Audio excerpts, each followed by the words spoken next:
What's good, y'all? You already know what it is. These women are wilding again. Shout out to Desirable for the video. We got the part two of psychologists breaking down the modern dating expectations. Like, comment, subscribe to your boy, help him out against the algorithm, and let's see what they're talking about. You know what they're talking about. Yes. So yes, if a woman can give, especially if she's able to do, she's willing to do things that other women aren't, that gets it hooks in a particular guy. Like guys will still hold candles in their hearts for women that they miss fucking like decades later when they're with their wives. And especially when they're with their wives, because maybe they get the other needs met. They get security, they get emotional stability, they get family. So what are they missing? They're missing the wild, passionate bedroom. That's why so often men and women cheat down. Sometimes guys are like, why did she sleep with the pool boy? He's broke. Yeah, but he's got a six-pack and a vigorous sexual appetite that can go 3 or 4 rounds. So it's like she has everything else. She has the house in Malibu. She has the Rolls Royce. She has the 2.5 kids, you know? So what is she missing? People always want what they lack. That's what wanting means. Wanting both means to desire and to lack. And so as long as we desire, we're going to desire what we don't have. Who cheats more often? Men, but they have to cheat on somebody, right? And women are catching up very fast. Right. That's what I was gonna say. I heard that it's getting close. Like that stat where when it comes to paternity tests, 30% of the time, the dude is not the father. So women are just sneakier. They're very fast. So it's still men, but the gap is closing. And I think it's because of what I was just talking about is it's like he who pays the piper or she who pays the piper calls the tune on some level. So it's like, why do people fantasize about being rich and powerful? Well, they want to get more of what they want and less of what they don't. That's not socially unacceptable. But probably the other one is they want the rules not to apply to them. I wonder. I don't know about that. For power, yeah, definitely. If someone is seeking power, for sure, they have a weird complex going on. But I think for wanting to get rich, that's just having more options, being able to enjoy your life, not stressing about money. I don't think people are like, I've never heard anyone be like, yeah, I'm trying to get rich so that the rules don't apply to me no more. It's like, what you trying to do, bro?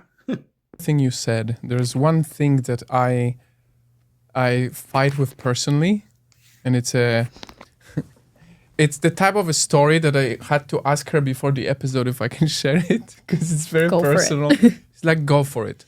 I once had an experience, and I wonder how many men would have something similar.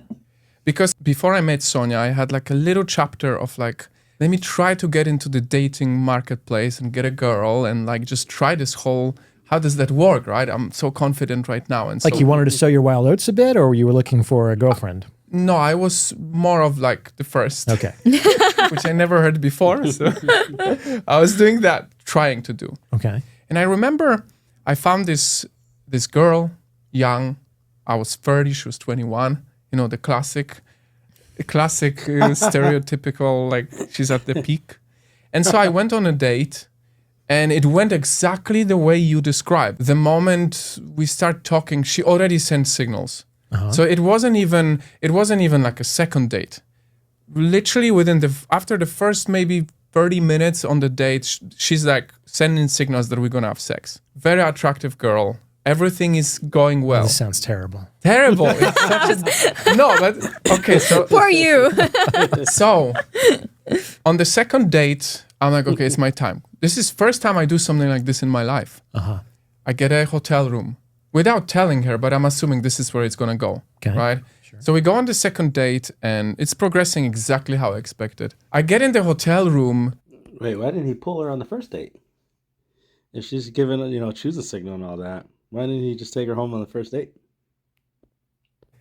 And I cannot express to you how much out of place I felt. Sure. I felt cheap and easy. You felt cheap and easy. I felt like, as a man, I always felt there is a quality to a man who also doesn't sleep around with women.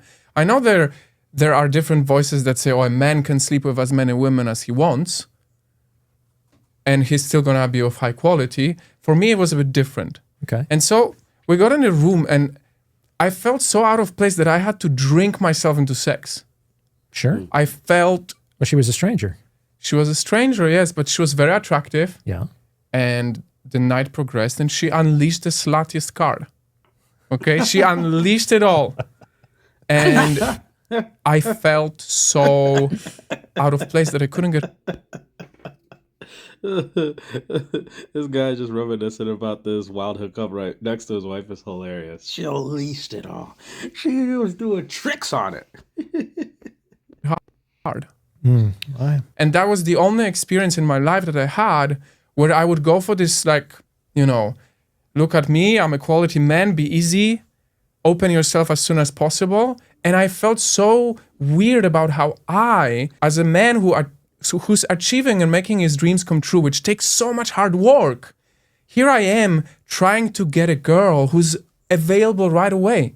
I've had similar experiences. So I remember when I was really young in my early 20s, I wouldn't even need to know the girl's name, or we wouldn't even have to talk. It was just purely a physical lust thing. And I didn't have any issues with that. Around the age that you were talking about, like around 30, like in my late, I was it 30 was at either the time, 29 yes. or 30. I remember one time I matched with a girl on a dating app. We didn't even go on a date. She just came over to my house. I'd never even met this woman. Oh, And she that's a got in a statement. car and she came over to my house, and I am shocked how many girls would just come straight to the crib. It's like, dang, girl, you, you don't even know me. within 10 minutes we're naked in bed together with a total stranger. And she's also saying, I want you to grab my hair and call me your little whore. And it was just sort of like, what's your favorite color? It made me feel what is out of your going own depth. on. And it was difficult for me to perform. And ultimately, for me, I think it was because I didn't like being told what to do. I like to be the more dominant person. And I was very confused by the experience. And my takeaway was, now at 30, I need to have some sort of emotional connection with a woman for me to feel sexually attracted to her, which is, when I was younger, I definitely did not need that. She was just an attractive body, basically. So that changed the way that I dated from then on. So I do think that you can mature. What gets you interested and excited at 16 probably isn't going to be what gets you excited at 36 or 76, because they still want to have sex too. A lot of it. So that makes sense to me. It might also be true, this is both and, not necessarily either or, that this was your first time doing this kind of a thing. And people get comfortable with practice. You know what I'm saying? Otherwise they wouldn't. And a lot of attraction is not based on emotional connection. It's not based on personality. Otherwise, how do places like Ibiza exist? The people don't even speak the same language. But there's a language of the movement. There's a language of the look. There's a language of the vibe. Yeah, I you know? recently heard eye fucking is a thing. I've You look at some No, this girl's a dating coach. How does she not know this? Like, what is she coaching her girls on? She's a woman too. How does she not know that? one and you are having sex with your eyes, and then that's like the Signal. precursor to sex. I kind of have an episode coming out about that. I call it the look. Yeah. The look.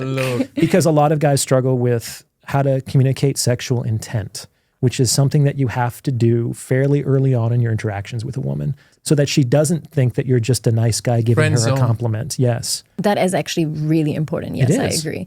On the flip side, with women, your advice is, okay, you need to stand out and be the, your new term. Yeah.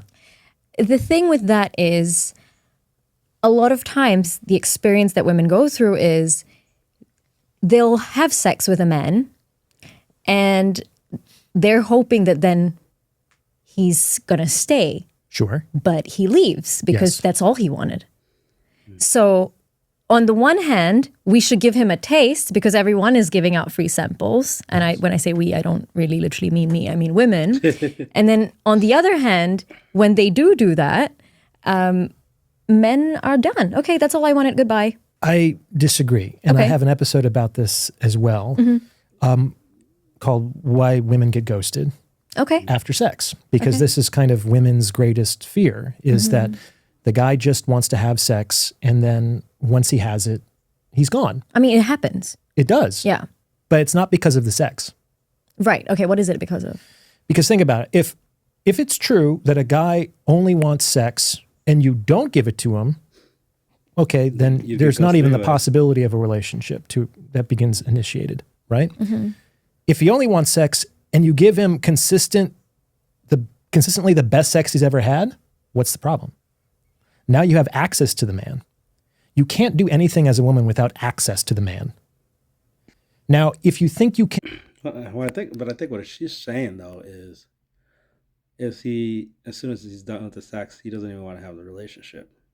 So, I don't think that really answers her question because she's trying to essentially ask, how do you hook the man after the whatever, give it up on the first night, second night, whatever. How do you then get him to stay to want to be in a relationship with you? But what the psychologist is describing is is a friends with a benefit, a hookup, just an ongoing hookup. just stop there, you're mistaken. So there's a couple of reasons why women get ghosted. One of them is they're just kind of boring or uninteresting or selfish or difficult. In that case, the sex could be the best part of that relationship. Fair. So blaming the sex is wrong. Okay. And women might need to look at how else they might be showing up in a way that could be off-putting. Because what guys That's a good point. That's a very, very good point. Like a lot of those conversations be so dry, so boring, so dull. There's not a lot of common interest either. Like girls, for the most part, are not going to be talking about the game. They're not going to be talking about the fight. They aren't going to be talking about hooping, football, golfing, cigars, whiskey, stuff like that. Stuff that men like. And so it's like, and then they're told that in a relationship it's all about them. So they're expecting you to just conversate about the stuff that she likes. The Bachelor, the Kardashians, and Love Island and all that. is, whether they're aware of it or not, they kind of create this mental calculus. Okay. I talk about in the book how every relationship progresses through three phases: attraction, negotiation, and maintenance. Negotiation is often misunderstood. I probably should talk about it more.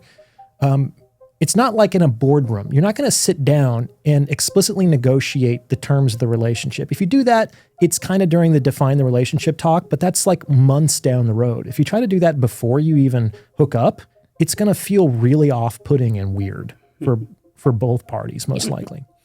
So what is the negotiation? Well, I talk about that in the sexual marketplace, men are attempting to exchange resources for women's sexual opportunity. That's what they're bartering. And so a lot of the courtship process is trying to figure out behaviorally, how expensive are you? And that doesn't mean just the costs of taking you out on dates and buying you dinner and drinks. It's how long do you make me wait? How much emotional labor do I have to be when I don't feel like it? How do I have to make you feel safe and ready to go when all I really want to do is have sex with you on some level? So if a woman is difficult, the man has already made a decision that he wants to sleep with her. And I counsel guys against this, but a lot of guys, they have this sunken cost and they're like, I'm going to keep doing it until I get laid because that's going to kind of justify the expense that I've already poured into this woman. But then when if it finally happens, the guy basically measures it up. It's like, okay, I know what that 20 minutes is going to feel like because I've been there. And so the next time he's interested in a sexual encounter, he's going to think of that woman and be like, okay, that was a good 20 minutes, but it cost me $500. I had to wait for 2 weeks. She was really difficult. She interrogated me on the dates. Are you only here for sex? I had to reassure her. She was not funny. I mean, it was just sort of like, that's why women get ghosted after sex, is the guy just thinks it's not fucking worth it. Like, it's so expensive. It's so much work. And now that I've had the sex, I'm thinking a little bit more clearly, and she's not actually bringing anything else. It's not like she's trying to charm me or make me laugh or plan exciting dates for me. It's Right. all about her in the early stages. And women don't have a problem with that. But this is where it comes back around, is guys are willing to do that before, but after they get it, especially if the woman is difficult or unpleasant or the sex is mediocre, it's not worth it. Now there are some real playboys and players who just like plow through, Yeah. but they're a minority. And it's very easy to spot them too. It's very easy. What are the ways women can spot it? In the same way that kind of men can spot gold diggers, which is the female equivalent, is they tend to be really pushy about what they want.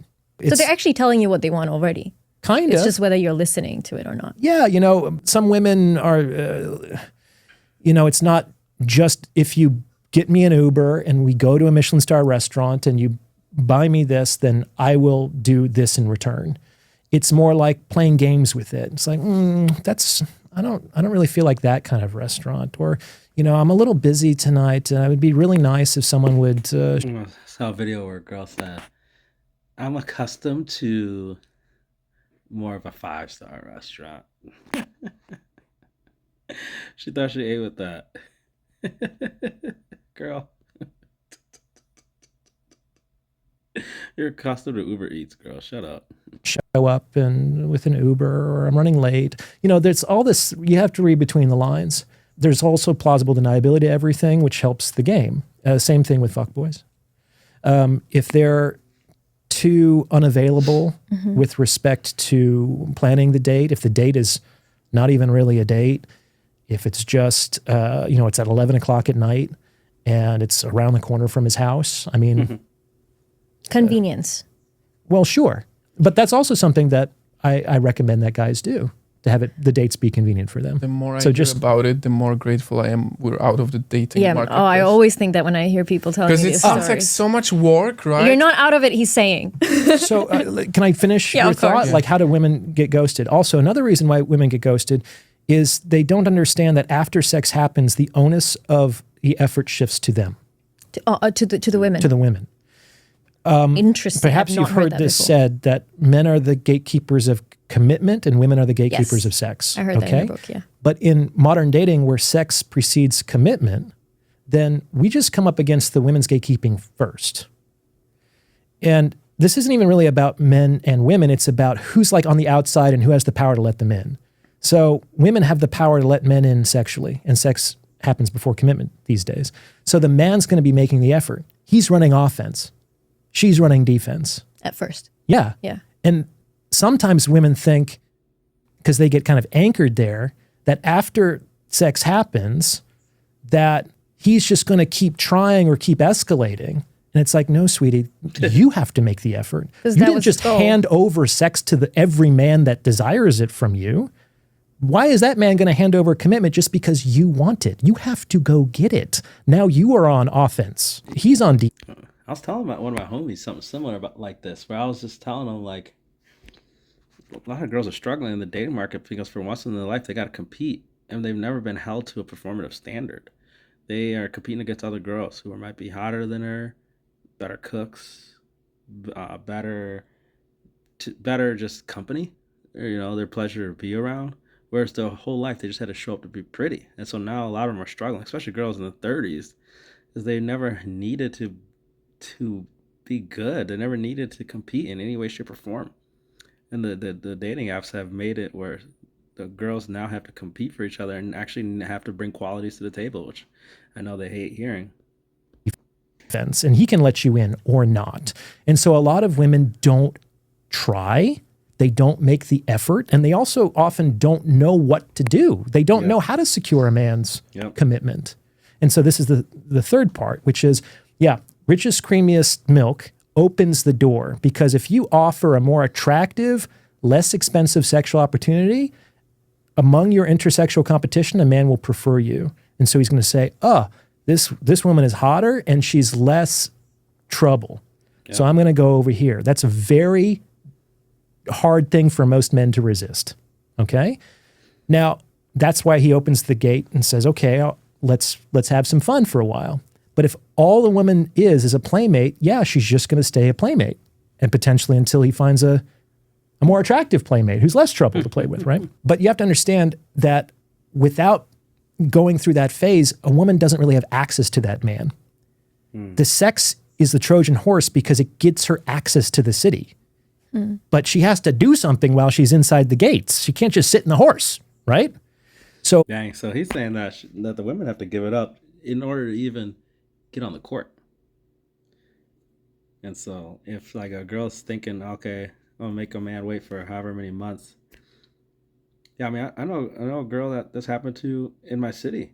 She got dumped, quote unquote, because she tried to make the dude wait. She's like, she's a conservative girl. She doesn't, put out very often. Doesn't have a very high body count, but she's struggling because, she's on these dating apps and the dude's like, all right, if you're not going, you're out of here. What do I look like waiting for 3 months?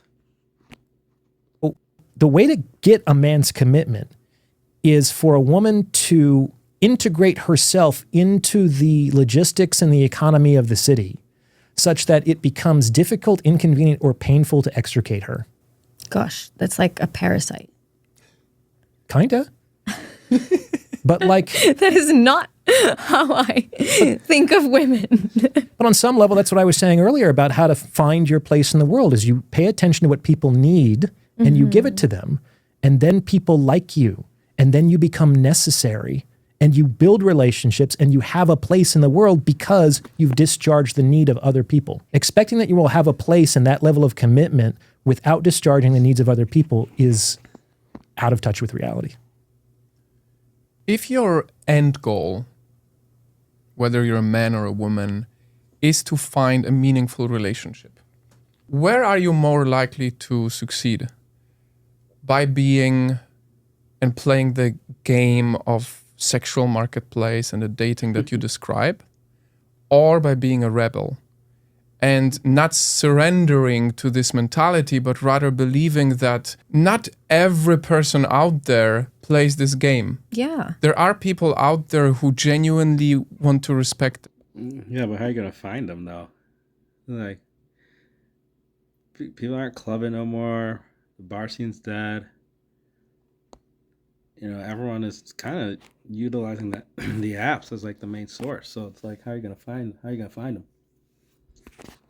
Themselves in a way that feels a bit more traditional by today's terms. Where are we more likely to succeed as human beings?